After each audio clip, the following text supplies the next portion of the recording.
River St. James. She's Pamela Hughes. He's Rob Hunter. And here are the stories everyone's talking about this morning. We call it the playlist. Track 1.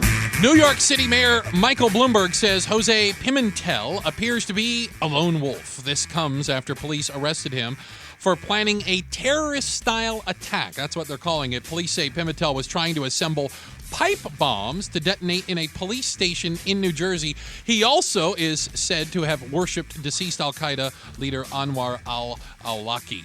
I also want to throw in the guy's 27 years old, lives at home in the basement with mom.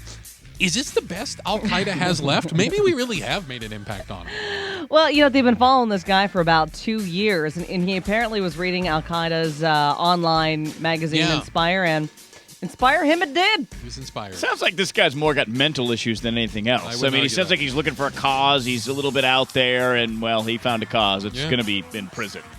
Track 2. All right, you guys see it? 2 UC Davis police officers, they've been placed on paid administrative leave following their use of pepper spray on students who were protesting.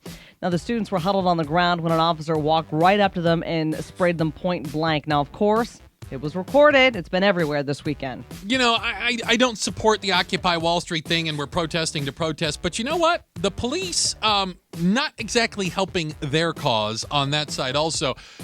I think they're a little out of line on this. Now we just have more video to prove it. Well, that video might actually have a good purpose. I mean, we talk a lot about how we film everything, but if it's going to keep police power in check and let us see some of their tactics, let's do it. Yeah, well, you know what? Those officers are on leave so that they can investigate, and I'm not exactly sure you can find any answer that's going to be good enough to justify what happened there.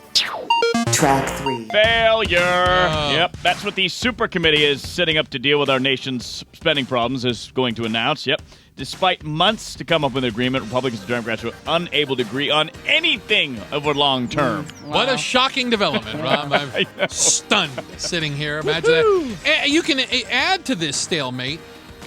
You realize that the argument and the disagreement is over pennies when compared to the larger problem. They can't agree on minuscule cuts. I love how they call it the super committee, right? Because there's not a whole lot that's super about them right now. They can't even get their own job done. No kidding. It shows that our politicians really are just absolute and utter failures, if nothing else. Track 4.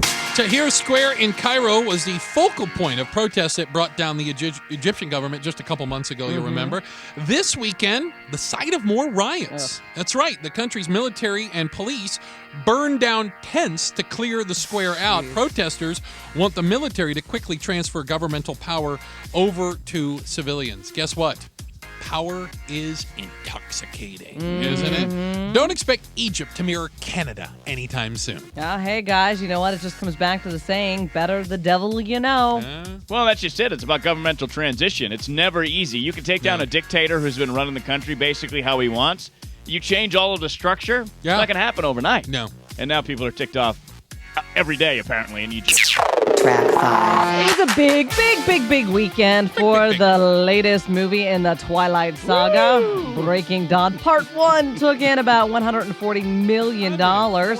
Yeah, that's enough for the 5th largest domestic opening in the weekend ever. Ooh. Now, as good as that all sounds, New Moon brought in $142 million during its opening weekend. I do find it interesting how movies have turned into cultural events now. You know, where you have to wear a T-shirt, you have to camp out, and there's all this stuff around it. When did that all start? Star Wars? Seriously, I'm trying to think of when it did. Are you Team Edward or Team Jacob?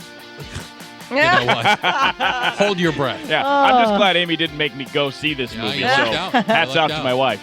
Talk about, like the cultural phenomenon, Bruce. The same thing happens with video games, too. Yeah. That people sleep out for those as well. And, They do. We talked about this being the 5th largest here in the country, but it was the 10th largest opening ever worldwide. Track 6. How many times did you guys hear "Bear Down" Saturday night as the U of A beat ASU in the Territorial Cup? Final score was at 31-27. I think it was. The NFL, the Cardinals also lost to the 49ers, 23-7.